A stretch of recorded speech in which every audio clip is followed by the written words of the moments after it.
Coffee is one of the most beloved drinks in the world today. Every morning, millions of people across the globe reach for a cup of this dark, aromatic beverage to start their day. But behind this simple daily ritual lies a story filled with legends, trade, cultural exchange, religious debates, revolutions, and global transformations. The journey of coffee spans centuries and continents, from the mountains of Ethiopia to the cafes of Paris, from Ottoman courts to American coffee chains. This is the story of how coffee conquered the world. The origins of coffee are surrounded by myth. The most famous legend tells of a young Ethiopian goat herder named Kaldi, who lived around the 9th century. According to the tale, Kaldi noticed that his goats became unusually energetic after eating the bright red berries of a certain bush. Curious, he tried the berries himself and experienced a newfound alertness.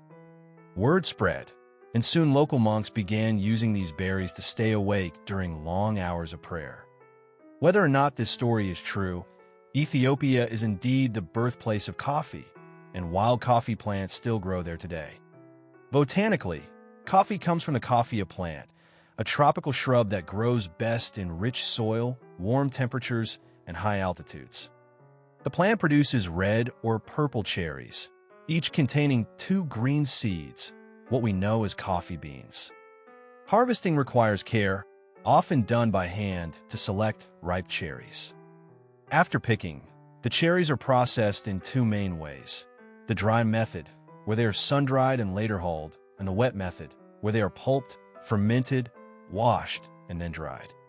The raw beans are green, hard, and grassy in smell. Only roasting transforms them into the aromatic brown beans we recognize, releasing oils and compounds that give coffee its flavor. From there, grinding and brewing complete the journey from plant to cup. From Ethiopia, coffee made its way across the Red Sea to Yemen. By the 15th century, Sufi monks in Yemen were cultivating coffee plants and brewing the beans into a hot drink.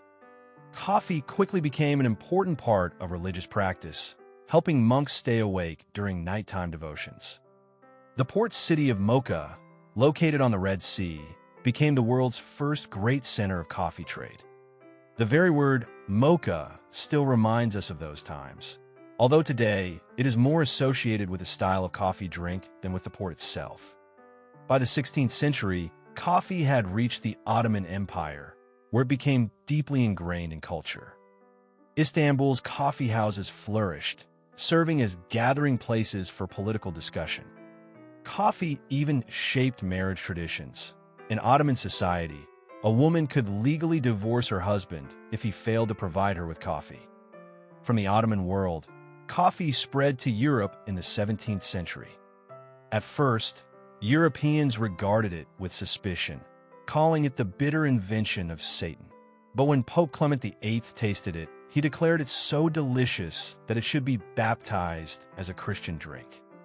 With papal approval, coffee houses began to appear in major cities like Venice, London, and Paris. These establishments were more than cafes. They were hubs of intellectual life. In England, they were nicknamed penny universities because for the price of a cup, one could hear stimulating discussions about politics, science, and literature. The Age of Enlightenment and coffee went hand in hand. Voltaire, one of the leading philosophers, reportedly drank up to 50 cups of coffee a day, claiming it fueled his writing. Although, to be honest, this is unlikely and exaggerated. Johann Sebastian Bach even composed the Coffee Cantata, a humorous piece about the drink's irresistible charm.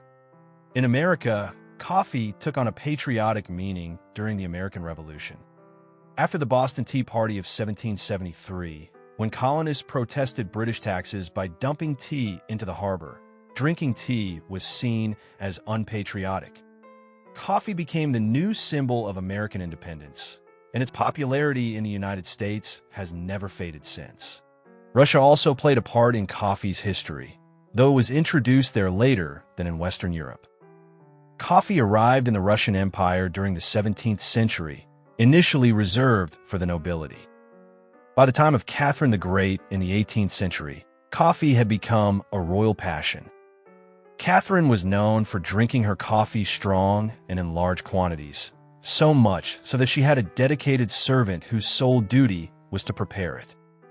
Her love for the drink helped spread its popularity among the Russian elite, though coffee would later become more widespread among the general population. Napoleon Bonaparte adored coffee, even in exile, saying he preferred it strong and bitter. Benjamin Franklin promoted it in America. But coffee's expansion had a darker side. As demand exploded, European colonial powers established vast coffee plantations in the Caribbean, South America, and Asia.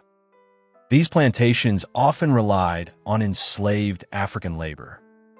In places like Haiti, Jamaica, and Brazil, enslaved workers toiled in brutal conditions, planting, harvesting, and processing beans for European markets. Coffee became one of the key crops tied to the Atlantic slave trade.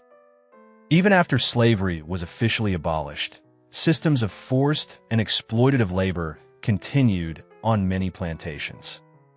This is a side of coffee's history that must never be forgotten. Brazil in particular became the world's largest coffee producer by the 19th century, a position it still holds today. The sheer scale of Brazilian coffee transformed global markets, shaping economies and even migration patterns. Meanwhile, in Africa and Asia, European colonizers introduced coffee cultivation to Kenya, India, and Indonesia, further embedding the bean into global trade. By the 19th century, technological innovations transformed coffee drinking. In 1822, the French invented the first espresso machine, and Italy later perfected the design. In the mid-1800s, vacuum-sealed packaging allowed coffee to stay fresh longer, making it accessible to more people.